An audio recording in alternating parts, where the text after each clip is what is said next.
blitz is as old as the game of football itself. Bringing extra rushers from all over the field to create pressure and ruin the offense's game plan isn't anything new. But, like in all areas of football, innovations transform even the simplest of concepts. Finding schematic advantages can make an average defense good and a good defense great, but not every scheme can be executed with the right philosophy and personnel. The Tennessee Titans aren't the best defense in the league, but have managed to stay competitive on that side of the ball with a modified blitz cheat code they continue to spam over and over. Before we dive into what it is and how it evolved from other schemes, I want to thank this week's sponsor, Factor.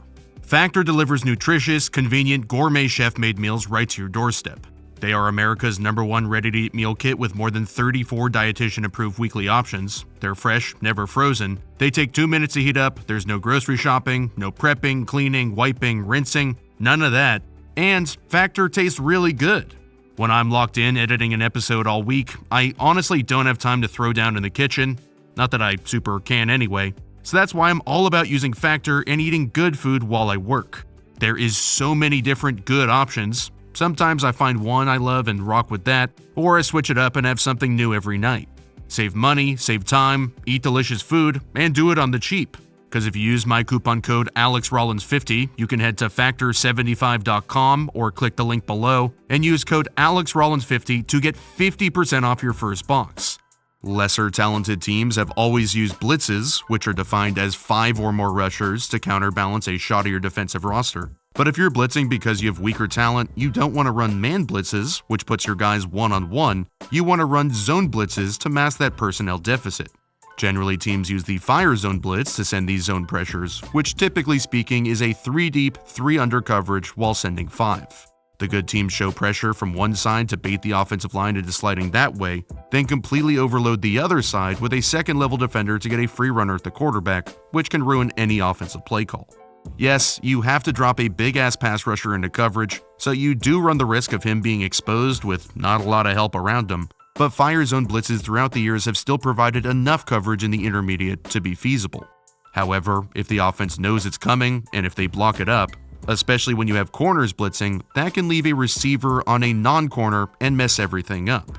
So, what does this mean for the Titans? Well, when looking at the college game, we've seen a rise in creeper blitzes, which is a more modern take on the fire zone blitz. It still has the same skeleton as a fire zone in terms of coverage, but instead of rushing 5 defenders, it just rushes 4, technically making it not even a blitz at all. This gives you that extra body underneath in coverage, and while it doesn't overload the offensive line in the same way, it does a couple of things. When defenses send a second-level defender to rush, the quarterback sees that and is already assuming the 4 down linemen are also rushing, so it sets off a mini alarm in his head that he needs to speed up. It also stresses the offensive line, since they have more to think about with different defenders rushing from all over the field, which we're about to get into. And even if the defense doesn't get a free runner, generally running backs are responsible for second-level rushers, so they have to stay into block instead of getting out for the route. The Titans ran the most creeper blitzes of any team in the league last year, and of the last several years, and I went through and charted every single one of them from the 2022 season. On 34 plays, they held quarterbacks to just 4.5 yards per attempt, just 4.8 air yards per attempt, a 56 completion percentage, and 0 touchdowns. They really only played 2 coverages when running these creeper blitzes, cover 3 zone and Tampa 2 zone, and run either over and over, but with many different players filling different roles from all over the field.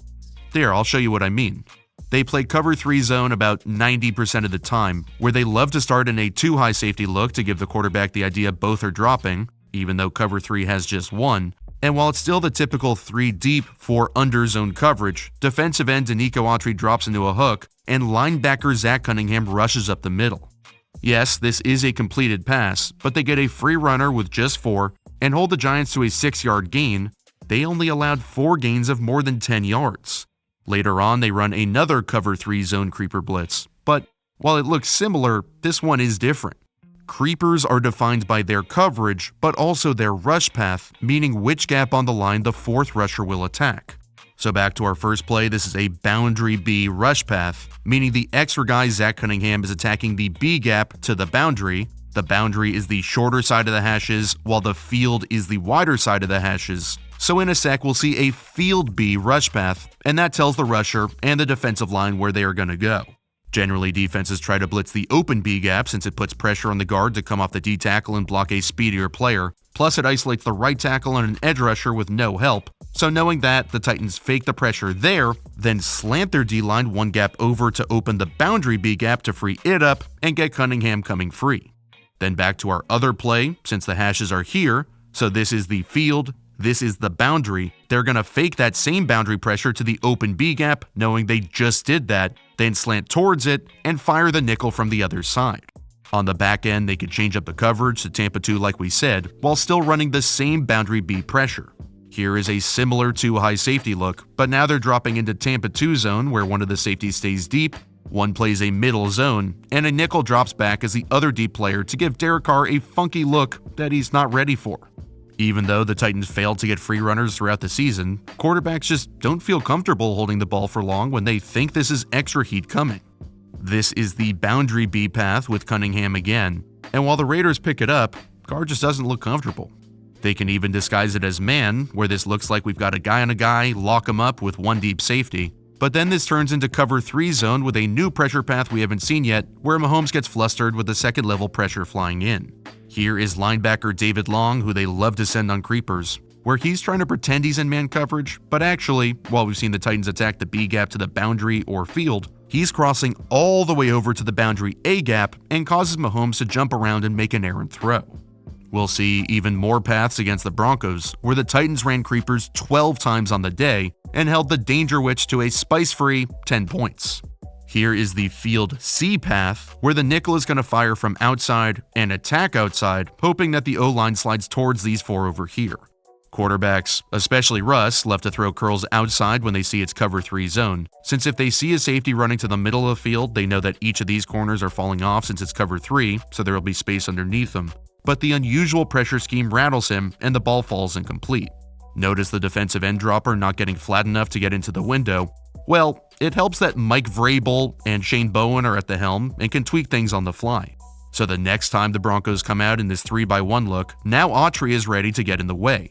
They're still running cover 3 with the field C path, now from the bottom here, and Russ even signals for the curl from Courtland Sutton, but Autry is right in his way.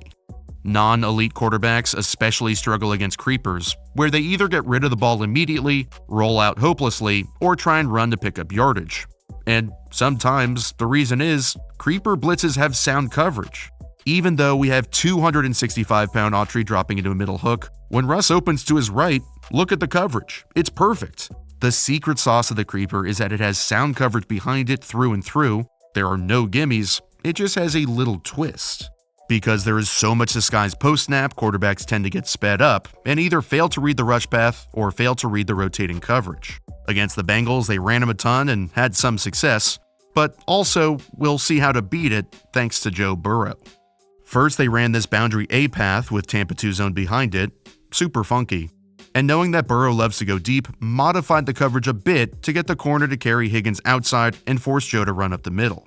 Then with a similar pressure path, but now the boundary B, they run cover 3 zone, and the Bengals have a good call against it with 4 verticals, or 4 verts, but the Titans get great depth in their drop, and the pressure gets home on one of their 3 creeper sacks in the year.